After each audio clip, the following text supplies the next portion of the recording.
എല്ലാവർക്കും നമസ്കാരം. ഞാൻ ബിനിൽ ചാക്കോച്ചൻ. ഞാനൊരു ഫിസിയോതെറാപ്പിസ്റ്റാണ്.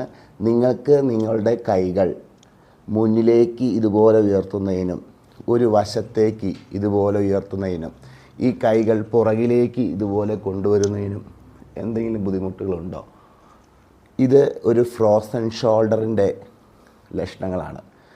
അതായത് ഫ്രോസൺ ഷോൾഡർ എന്ന പേര് മാത്രമല്ല ഇതിനുള്ളത്. പെരിയാട്രൈറ്റിസ് ഓഫ് ഷോൾഡർ, അഡ്ഹസീവ് ക്യാപ്സുലൈറ്റിസ്. എന്താണ് ഈ അവസ്ഥ? വളരെ എളുപ്പത്തിൽ ഞാൻ വിവരിച്ചു തരാം. അതായത് ഈ ഷോൾഡറിൻ്റെ മാതൃക നിങ്ങൾ കണ്ടിട്ടുണ്ടാവും. ഇതാണ് നമ്മുടെ ഷോൾഡറിൻ്റെ ഹെഡ്. ഇതാണ് ഗ്ലീനോയിഡ് ഫോസ. ഇതിലിങ്ങനെ ഫേമായിട്ട് ഇങ്ങനെ ഇരിക്കും അല്ലേ? അപ്പോഴാണ് നമുക്ക് കൈ ഇങ്ങനെ മുകളിലേക്ക് ഉയർത്തുന്നതിനും പുറകിലേക്ക് കൊണ്ടുവരുന്നതിനും മുന്നിലേക്ക് കൊണ്ടുവരുന്നതിനൊക്കെ സാധിക്കുന്നത് അല്ലേ? അപ്പോൾ ഈ ഒരു അവസ്ഥയ്ക്ക് തടസ്സം ഉണ്ടാക്കുന്ന ഒരു കാര്യമാണ് ഈ ക്യാപ്സുലാർ ടൈറ്റ്നസ്. ഈ ക്യാപ്സുലാർ